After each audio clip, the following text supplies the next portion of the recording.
anything here. I'm stating the facts as they are. Because I'm not here to defend, I'm not here to attack. I'm here to state what is real at the moment, which is real. What we can do is adopt either of the two approaches.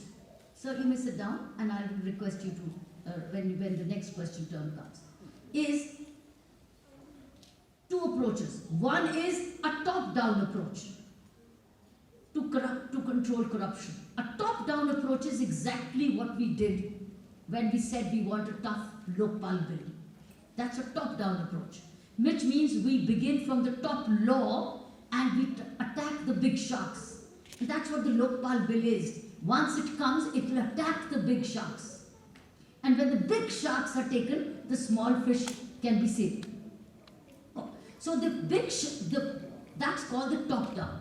Now you have not much of a role to play in the top-down approach because you're not a pressure group, you're not even a vote bank.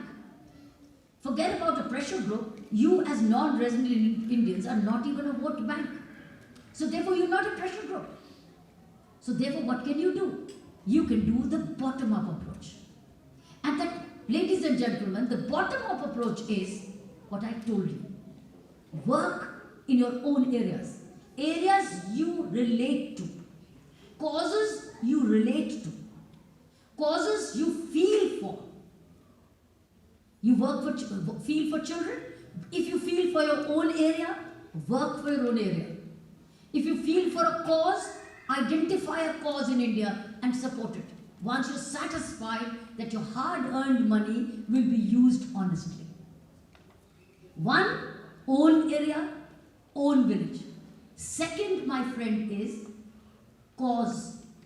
Third is relate with somebody you can trust and then let them meet your needs.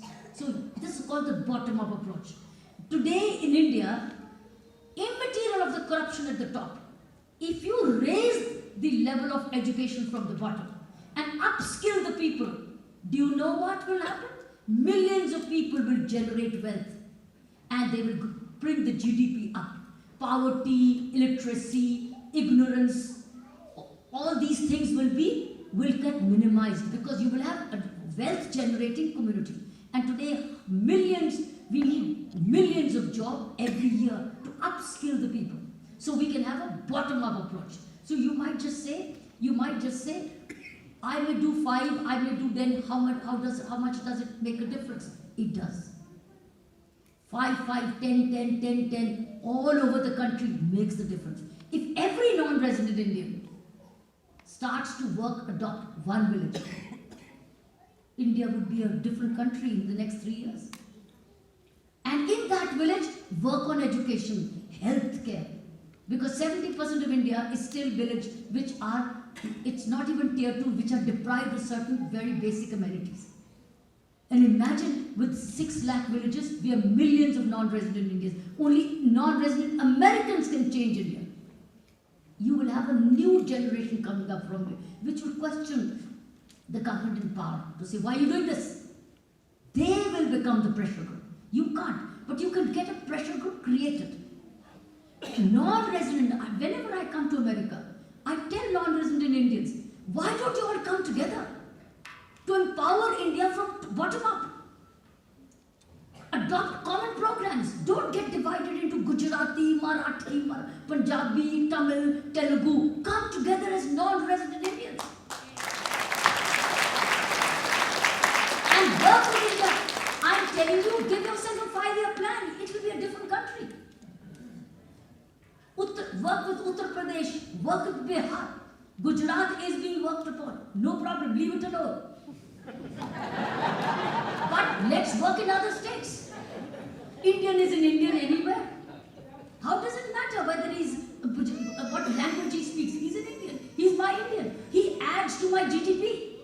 He adds to one less unemployed. He adds to one woman week. She reproduces children. She'll stop reproducing children if she's educated and mobile. That means India stabilizing early population. You can all have a bottom-up approach, provided we work together. We are united India. We are not United States of America, we are United States of India. And then you see the change. So it begins with your own village. Or it begins with a person you trust or an NGO. That's for you to identify. That's for you to search. There are people you can trust in India. People you can search and work with. You can. And when you go home, go and see. We have Mr. Prem Kumar here who supported my program. Mr. Prem, ask him. He supported our programs and he didn't. I think he searched us out. Mr. Prem Kumar searched us out on his own. And we educate prisoners' children. I didn't search him. He searched me out. He trusted me. We delivered the trust. Finished.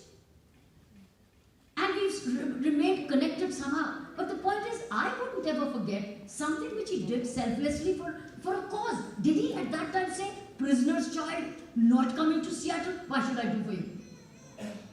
He looked at it as an Indian. Look at it as an Indian. क्यों धर्म सिंह जी ठीक है? मैं गलत ही नहीं बोला? तो मैं, I would say, I think the whole thing cannot go on endlessly. There's a time for it. We have a mayor too. No need for a break. Please don't break the sequence because it's a momentum building. No break. 1 second. Let me finish. Let me just tell me when to finish. So when mayor's in a hurry, she wants to leave. Okay. So I'm finishing then and you bring the mayor. So this is my last answer. Okay, 1 second. Let me finish, please. Because that was a very important thing. If you can settle with it, that could be your takeaway. That's your takeaway. Is what can I do? You see, I have a lot of complaints from the top down. And again, you must understand that that is a limitation with you. You are not a vote bank yet. But you can do one thing. When a VIP minister comes here, don't only garland him. Ask him the right questions. Dare to ask him the right questions. Second, that's the vital thing. You must have the courage to say, why do you take our votes and then commit harakiri on us? Why don't you take our trust vote and create breach of trust with us? You must ask the right questions. And wherever you are as Indians around, get together. Unless you can change, non-resident Indians can change the country in the next 5 years. But the problem is, nobody comes to unite you. Because when you unite, you will threaten the vested interest back. Why would they like of their own interest be beaten? Why? How many people come and say, why don't American non-resident Indians or American Indians come together for certain causes? Whether it's education, whether it's healthcare, even good policing. A lot of things can happen. So, I am leaving that thought with you. At least as Indians in Seattle, Indians in Washington state can at least come together. Why can't you set up that as an example? So my friends, answer is a bottom-up approach. Once you have a bottom-up approach, begin from anywhere. Begin from your village, begin from a cause, begin from any organization you work with. I personally work with over 10,000 poor children every day. Every day. And those poorest children are spread all over the country. They are prisoners' children, they are village children, they are urban slum children. They are women, they are men, they are boys. All capacities. And I did it as a serving police officer. I didn't see that, oh, I'm a police officer, my job is prevent crime, detect crime and go home. No. I expanded the scope of my services. See, I have a capacity to do more. And I extended the scope to higher capacity and set up schools for children, community colleges, healthcare, dispensaries, even environment, only that the girls could go to school. When I set up environment, it was for solar pumping, etc. So the girls, rather than only staying back to home to fetch water, go to school. All this was for one larger reason, crime prevention. And then the organizations are today more than 25 years old. The point, I'm not doing it for somebody else telling me to do. I just do it because that's the right thing to do. That's the right thing to do. So, my friends, let's do that. I think if this is a takeaway, then I think the evening has been worth it. Your effort which you've collectively put in, Anu and her friends who've collectively put it, and each one of you coming, giving your valuable time, I think it's been worth it. And my coming to Seattle has also been worth it. If you start with drops in the ocean, wherever you are, with whatever you can, whatever you believe in, I think it's been worth it. That having said, I think it's been a worthwhile evening. Thank you very much.